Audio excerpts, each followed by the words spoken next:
Hey, what's going on, guys? In this video, I'm going to be going through my step-by-step process when using off-camera flash. So I have a whole process for getting my off-camera flash shots, so I'm really going to be breaking that down. So I think this video is going to be great for a beginner. So if you're more advanced, this video probably isn't for you, but I'm going to try to dumb this down and just explain it in a simple way that's just very easy to understand.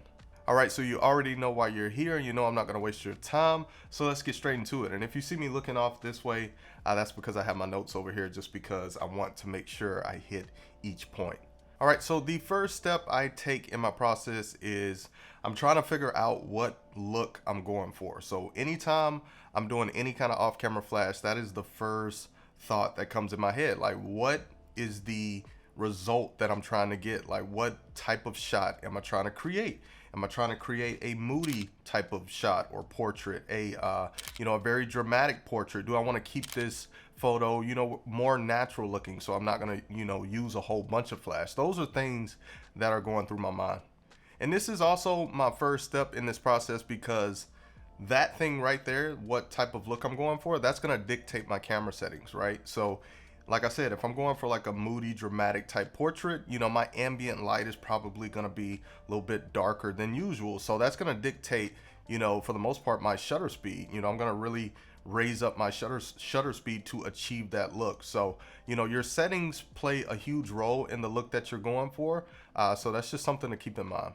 All right, so my second step in this process is figuring out what type of flash I'm going to use. Now, when I'm using off-camera flash, I don't always use the same types of flashes, y'all. If you've been on the channel for a while, you see what types of flashes I use. So sometimes I use speed lights, sometimes I use strobes. Now, for the most part, I am using strobes just because that's what I prefer to use. And I know that with strobes, I have additional power.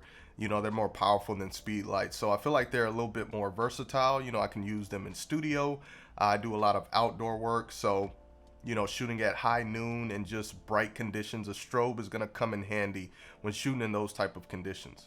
Now, when it comes to speed lights, I'm mainly using those as like kicker lights, rim lights, as some people would call them. And also when it comes to weddings, in those situations, I use a lot of speed lights because they're just smaller, they're easy to pack and carry, and they just get the job done for like reception shots. Or maybe I just need a little bit of additional light when I'm shooting indoors on a venue or something like that. I think speed lights work fine from my experience. I think the main thing it comes down to when trying to figure out what type of flash you need is just considering what type of environment you're going to be shooting in and also how much power you're going to need. So those are the two things that I'm most likely thinking about is where am I shooting at? Am I shooting, like I said, in a venue? Am I shooting outdoors? Am I shooting, even the time that I'm shooting, am I shooting in noon where I know it's going to be sunny, it's going to be very bright? So those are things that's really going to dictate, if I'm going to use a strobe or a speed light. Okay, so moving on to the third step in this process, which is figuring out what type of modifier I'm going to need. So first, I'll just kind of break down what modifiers are for and what they do. So if you're a beginner, you just know what they are. So modifiers, they can shape light, and they also are meant to soften light. So you see a lot of photographers using these modifiers when they're using flash to, produce a more flattering look and just make that light a little bit softer. Because if you shoot with your bare flash, and some people do shoot bare flash, but that light is going to be more harsh because it doesn't have, something like a modifier to soften that light. Now, when it comes to modifiers, it's a lot of different talk out here. I've even seen some people say that modifiers don't really even do too much. There's just a lot of different opinions when it comes to modifiers. They are something that I use. For example, when I'm shooting outdoors, I like to stick to my Glow. I think it's a 42 inch. So it's a real big modifier. And I just like the results and the look that I get from that modifier. It produces a very nice soft light, and it's a bigger modifier, which is going to get me that really pretty soft light. Now, I do have experience using smaller modifiers too. Like I have my Glow, I think it's a 21 inch. I have even smaller modifiers that I use for outdoor portraits, like the Mag Sphere. I've also had experience using things like the Mag Bounce, and it's another little one from Godox. It's just like the diffuser dome, so it's super little. And all those modifiers produce really good results. Like I said, it really depends on what I'm shooting. Like if I'm shooting outdoors, I'm probably going to stick to a big modifier. If I'm shooting indoors for like a wedding or something like that, I like to stick to smaller modifiers just because the type of environment I'm in, and they work well in those type of environments. If I'm shooting a wedding, I don't want to be lugging around a 40 something inch modifier. It just doesn't make sense to me, right? Like I said, it's a lot of opinions on these. What I would tell you is to just try different modifiers and see what you like best, right? That's the only way you're gonna know just what you like to use the most, is to try different modifiers. Okay, so moving on to the next step, which is light placement. And let me tell you, this one right here is very, very important. I've made a lot of mistakes, you know, when it comes to off-camera flash, just because I didn't understand light placement, and in some cases I just had my light placed in a position to where it produced results that I just didn't like.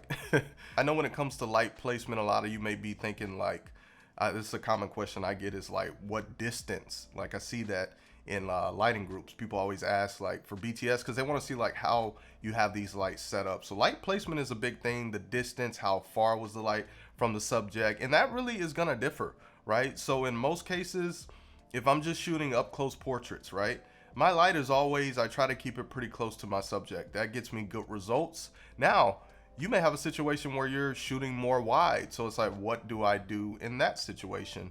And obviously you're gonna have your light in the actual frame of your photo, right? Now, in some situations, I've had my light pulled away pretty far. It really just depends. Like, you know, I've done group shots where, you know, I had to pull my light, you know, further back and more closer to me to spread the light more. But something to keep in mind if you are pulling your light further away from the subject is you're probably gonna have to bump up your power. So you're gonna lose power because you're pulling that light source away. So, you know, you're just gonna have to increase your power in some of those situations. Something else with this that is very important is to pay attention to the shadows. So when you're using artificial light, you have to pay attention to how the shadows are looking on your subjects. I've been in a lot of situations where I was just kind of rushing through my shots. I wasn't, you know, really checking them like that. You know, I get back home, put them on the computer, and I'm like, oh, those are some harsh shadows. You know, I really wasn't going for that look. I just don't like how those shadows looked, you know, based on the position that I had that light in. That's just something to keep in mind. Maybe in some of those situations, you may want to add an additional light to kind of fill in those shadows, or maybe just adjust your one light, or maybe even add in something like a reflector. All right, so moving to step number 5 in this process, and that is connecting your flash and your trigger. So your trigger pretty much, and I have a trigger right here. This is the Godox X1TS for Sony. So your trigger is pretty much, this is going to go on top of your camera. This is going to communicate with the flash. So from this trigger, you will be able to control some settings. You can change the power output, you can change the channel, you can also change the power output for multiple flashes if you have multiple flashes. So you have to make sure that this and your flash are working, because obviously if they're not connected, your flash, you know, it's not going to be working how it should. So you want to make sure that they're on the same channel. And you also want to make sure that you have the same group. So let's say you're just using one light and that's on group A. So you want to have the group A on your trigger, or if you have multiple lights, you know, make those adjustments with that. But it's pretty simple with most triggers. They have like a test button. So I don't know if y'all could see that, but it's like a test button right here. So if you hit that button, your flash should go off. So if it's not going off, then I would check the channel in the group, and I would just make those adjustments. All right, so the 6th step in this process, which is very important, so listen up right here, and that is dialing in your ambient light. Now, this is definitely something I used to screw up a lot, and it was mainly because I didn't understand my settings and how they affected, you know, my flash when I was using my flash too. I didn't understand it, you know, like I understand now, but I'll try to break this down in a simple way. So your ambient light is the available light in your scene, right? Whatever you're trying to locate, it's, you know, available light, the background light. So you want to get this dialed in first, right? So that's really gonna come down to, for me at least, is what is the vibe of this photo that I'm trying to get, the look that I'm going for. So this goes back to step number 1. This comes into play with ambient light. If I want more of a moody vibe, then I'm probably gonna go for more of a darker ambient light, and I'll put pictures on the screen so y'all can see what I'm talking about. And then in another situation, I may be going for more of a natural look, and I want to let more of my ambient light in. So I'm not gonna really, dial up my shutter too much and really kill a lot of that available light. As far as my ambient light, I'm gonna let a lot of that light in because I'm going for more of a natural look. Now, I know people have questions about this as far as settings. I get that question a lot too when it comes to off-camera flash. Now, I'm usually dialing in my ambient light with my shutter speed. So I'm using my shutter speed to control the ambient light and get it to the look that I'm looking for. Now, I mainly shoot outdoors. When I'm shooting outdoors, for the most part, I'm shooting wide open. So I'm not really messing with my aperture. As far as ambient light, if I'm going for a darker ambient light, I want to cancel out some of that natural light in the scene, then I'm going to increase my shutter speed, right? If I want to keep more of that light in the scene, make it more of a natural looking background, you'd be able to see more of the background, then, obviously my shutter speed is going to be lower. All right, so step number 7 in this process is adding in your flash and figuring out your flash power. Now, as far as dialing in your flash power, I like to start using a lower flash power, and if I need more, then I'll just increase it.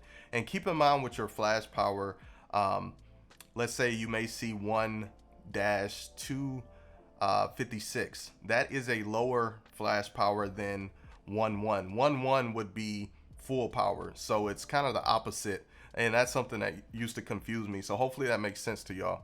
I know when figuring out flash power, I know some people use a light meter and stuff like that. That's something I've never used. I'm just kind of dialing in my power at what I think it should be. I'll take the shot, review it on my camera, and then I could tell, okay, that power is too low. I need more light, so let me increase it. So that's pretty much a game of taking, actual test shots and just seeing how that light looks and just making adjustments from there. And I just want to throw this in there too as far as settings, because I know people have questions about settings. As far as ISO, when it comes to this step in the process, that is something that you can adjust to get the look that you want. So the ISO is going to increase the overall exposure of that image. Let's say you just want to, you took the shot, you just want to increase that exposure just a little bit more. Maybe you don't want to add more flash or something like that. You can increase your ISO. So that is something to keep in mind when it comes to just your camera settings and adding in flash.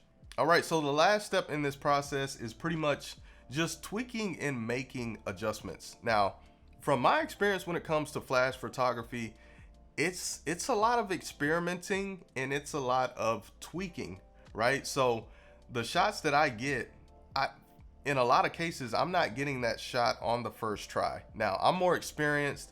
In some cases, I will be able to nail my shots very, very quickly just because I'm so used to, figuring out my settings on my flash and my camera and just so used to working with off-camera flash, right? But everybody's not used to that, and some people are very inexperienced when it comes to this. So you will find yourself, making a lot of tweaks and making a lot of adjustments as far as moving your light, adjusting your shutter speed, adjusting your camera settings and things like that. So I just want you to know that that is part of the game, and it's nothing wrong with making adjustments or not getting it right on the first try. It's just part of using off-camera flash. You're gonna have to make adjustments to get, that look that you're going for.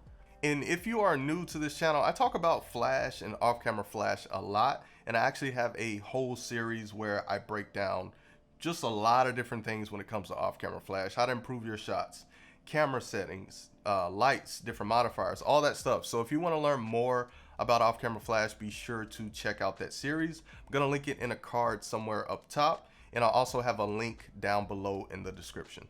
If you enjoyed this video, be sure to drop it a like. It really helps the channel. Subscribe for more photography videos, and I'll see you on my next video. Peace.